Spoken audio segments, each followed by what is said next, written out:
Harvard University ran a study to discover what brings people the most fulfillment in life, and their findings were interesting. It wasn't money, it wasn't career, and it wasn't experiences. Quite simply, the factor that brought the most fulfillment in life was lasting, meaningful relationships. And this makes sense because we see in Genesis 2 that we were designed for this. God says, "It is not good for man to be alone." We were made for community.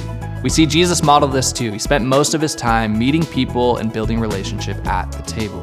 In the Gospel of Luke, we actually see that Jesus is either going to a meal, at a meal, or leaving a meal. So here's our goal. We want to host 1,000 tables as a community. And we believe this simple act of sharing life together has immense power. It builds relationship, it invites laughter, and most importantly, it displays Jesus' love. You come to usually the same service every Sunday. You sit in the same place every single week, yet you don't really know who you're sitting next to. Having a setting like a table, just being able to hang out, eat something, let the kids run around and stuff, and really get to know the person you're sitting with, it's awesome. We decided to co-host with another family, which I think can be really nice because there's sometimes a little bit of a burden or a pressure to get everything done and do it right, and it kind of can feel overwhelming.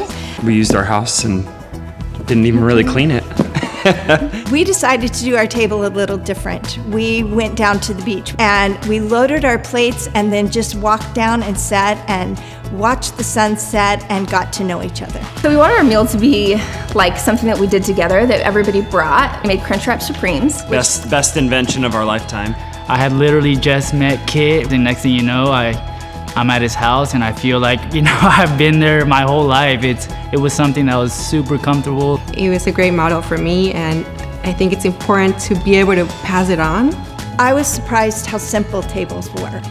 We shared a meal together, we shared stories together, and then we prayed together and we got to know each other a little bit better. And it was nice to be able to just share who we are, where we come from, how we came to know Jesus, and I just felt comfortable. An unexpected thing that happened is one of the people that attended called me that week and asked for prayer. I did not know that person before, and so that was a great thing that came out of hosting our table. God knows what the invitation meant for our family. So to have these table experiences, to have time to sit around and talk to each other and go a little bit deeper, that's what life in faith community is all about. It's simple when you don't worry about impressing, but more about sharing the love and the grace that God has given you. It's way, way easier than you think it is. It was almost like we should have done this a long time ago. It's very simple. It's a meal, stories, and prayer. For the meal, share the load. Make it as simple or complicated as you're comfortable with.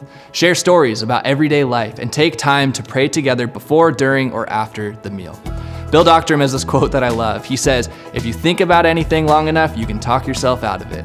Now, I know that we all have excuses and commitments, but I also know that we all eat meals every day. So we want to be a church that follows Jesus' example of meeting people at the table, and we believe this is going to transform our community, our families, our workplaces, and beyond through inviting people to gather around the table.